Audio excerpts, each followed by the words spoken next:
Hello friends, today we are going to talk about Voronoi diagrams. Let's start with an example. There are 4 airports in a region shown as dots on the diagram. Airport A, B, C and D. There are 4 regions, region A, region B, region D and region C, called cells on the diagram that indicate which of the airports is closest to a given position. So, if there is an emergency and the position of the plane is known, the information about the nearest airport for the plane to land is very easily obtained.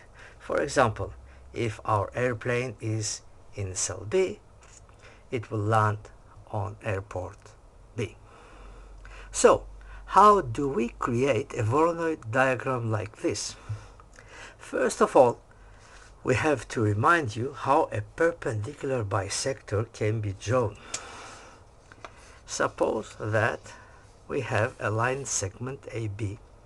Here we can simply use a compass to draw it. Now, we draw an arc with center B,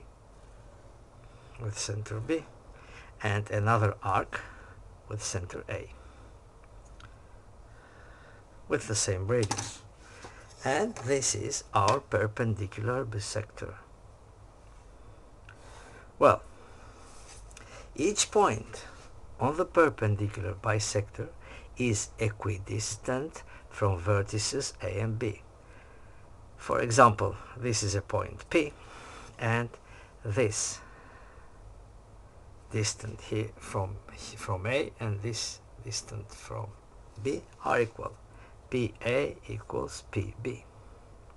Now, let's try to create a Voronoi diagram for 3 airports, generally called sites.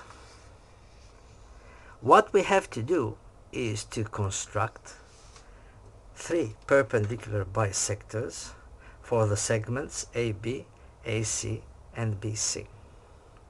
As we know from Euclidean geometry, these perpendicular bisectors intersect at the same point, here, which is the center of the circle passing through the 3 vertices of the triangle ABC.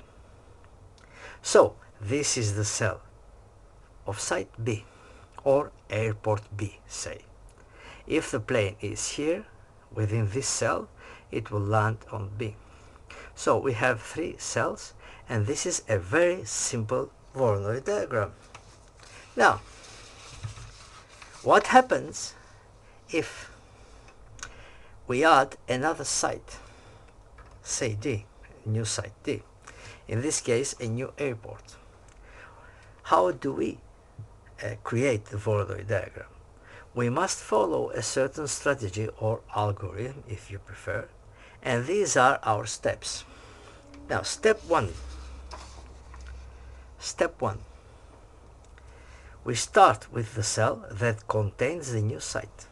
The cell that contains the new site is cell C. Our new site D is in the cell C.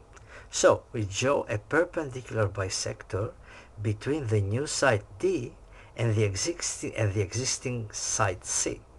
This is our new perpendicular bisector for the segment DC. Now, a new vertex is created. We have a new vertex called V1 here. Let's go to step 2. Our vertex V1, our new vertex V1, touches cell A, is near cell A. So we construct a perpendicular bisector between the new site D and the existing site in cell A. So we must draw a perpendicular bisector for the segment AB. This is our perpendicular bisector from V1. As we can see, a new vertex, is created here. The new vertex is V2. Step 3. Our new vertex touches cell B. So, you construct a perpendicular bisector between the new site D and the existing site in cell B. This is the segment BD, and this is our new perpendicular bisector from V2, from the vertex V2. As we can see now, no new vertices are created. So this is the end of our strategy. We follow the steps again and again until no new vertex is created. Finally, we erase the useless lines from our diagram. These are the useless lines. And this is our final Voronoi diagram for sites A, B, C, and D, or for A ports if you prefer. This is the cell for site A, this is the cell for B, this is the cell for D, and this is the cell for site C. Thank you for watching this video.